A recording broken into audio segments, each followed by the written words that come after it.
जय हिंद दोस्तों, वंदे मातरम। मूवीज में फेक रिव्यूज को लेकर बातें कोई पहली बार नहीं हुई हैं। पीआर एक्टिविटीज को लेकर बातें कोई पहली बार नहीं हुई हैं। फेक कलेक्शन को लेकर कोई बातें पहली बार नहीं हुई है। मतलब कि एक मूवी को हिट बनाने के लिए एक डायरेक्टर, एक प्रोड्यूसर और कई बार तक एक एक्टर भी साम दाम दंड भेद सब कुछ लगा देता है। और अब ऐसे में जब करण जौहर ने इस बारे में खुलकर बात करी है तो जाहिर सी बात है, लोगों के कान तुरंत खड़े हो गए कि यार, जिस व्यक्ति के ऊपर इतने आरोप प्रत्यारोप लगातार लगते ही रहते हैं, वही खुद इस बारे में बात कर रहा है। दरअसल निर्माता, निर्देशक और एक हद तक एक्टर भी करण जौहर पर बॉलीवुड में नेपोटिज्म को बढ़ावा देने के आरोप यदा कदा लगते ही रहते हैं।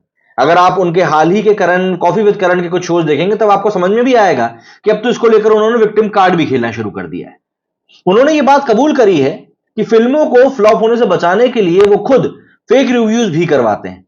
उन्होंने कहा कि एक एवरेज फिल्म को हिट कराने के लिए तमाम तिकड़में अपनानी पड़ती हैं।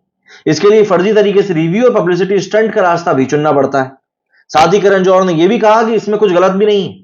उन्होंने फिल्मों का फेक रिव्यू कराने का खुलासा एक गलाटा प्लस की राउंड टेबल कन्वर्सेशन के दौरान किया। इस बातचीत में रानी मुखर्जी, तापसी पन्नू, संदीप रेड्डी वांगा सहित बॉलीवुड से जुड़े कई लोग शामिल थे। करण जौहर ने कहा कि कई बार उन्हें लोग ऑनलाइन गलत तरीके से परेशान करते हैं। कई बार फिल्मों के बारे में नेगेटिव बातें फैलाई जाती हैं तो उनको गुस्सा आता है। कई बार लोग वायरल होने के लिए बकवास बातें फिल्म के बारे में करते हैं और ऐसी चीजें वाकई में परेशान करने वाली होती हैं। उन्होंने कहा कि इसलिए कभी कभी अगर उन्हें कोई फिल्म एवरेज लगती है तो उसका बिजनेस बढ़ाने के लिए, उसके बारे में अच्छी बातें कहने के लिए मैं भी लोगों की सेवाएं लेता हूं, अच्छी बातों को कहने के लिए पैसे भी देता हूं। करण जौहर ने कहा कि कभी कभी हमारी पीआर टीम नकली लोगों को फिल्म की तारीफ करने के लिए भी भेजते हैं। और उनकी ये बात सुनने के बाद बातचीत में शामिल रहे अन्य सितारों ने हैरानी भी जताई। इसके बाद करण जौहर ने कहा कि देखिए, कभी कभी आप भी अपनी छाप छोड़ने के लिए संघर्ष कर रहे होते हैं। एक निर्माता के तौर पर मैं आप अपनी हर किसी फिल्म को मैं चाहता हूं कि उसको ज्यादा से ज्यादा लोग देखें। कई बार लोग तारीफ करते हैं तो मैं भी खुश हो जाता हूं। उन्होंने कहा कि मैं तो हर एक रिव्यू को सुनता हूं। इस बात पर मेरी नजर होती है कि जब फिल्म अच्छा कर रही होती है तो मैं चुपचाप अपने घर में बैठता हूं, किसी को इंटरव्यू नहीं देता। उन फिल्मों को प्रचार की जरूरत भी नहीं रहती। ऐसे में मैं शांत बैठता हूं। पर कोई फिल्म अगर एवरेज है तो उसके बिजनेस को आगे बढ़ावा देने के लिए आपको कुछ उपाय तो करने ही पड़ेंगे। अब देखिए, जो ये पूरा का पूरा राउंड टेबल वीडियो निकलकर सामने आया है, ये वीडियो वाकई में काफी सारी चीजों का खुलासा कर रहा है।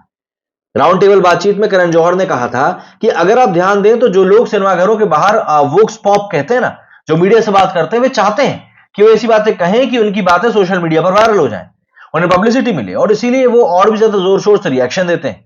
उन्हें वायरल होने के लिए सब बकवास करनी होती है और इसीलिए हम लोग भी फिर ऐसी चीजों का उपयोग करते हैं जिससे कि चीजें कहीं ना कहीं हमारे पक्ष में आ पाए। सिंपल सी बात है। अब देखिए, आज के दौर में जब हम देखते हैं कि यार 400-500 करोड़ की मूवीज बनती हैं और कई बार उनके जो रिव्यूज रहते हैं वो बहुत बुरे निकल कर आते हैं, इवन पब्लिक रिव्यूज भी बहुत बुरे निकल कर आते हैं। तो ऐसे में सबसे बड़ी बात यही रहती है कि आप उन चीजों को कैसे टैकल करेंगे। एक निर्माता के तौर पर आप चाहेंगे कि आपकी मूवी ज्यादा से ज्यादा पैसा कमाए, तो आपको सारे के सारे हथकंडे अपनाने ही पड़ते हैं। आप उसके लिए कुछ कर भी नहीं सकते। क्या कहना है आप लोगों का इस बारे में? कमेंट करके जरूर बताइएगा। मेरे सुनिए फिलहाल इतना ही। जय हिंद, जय भारत।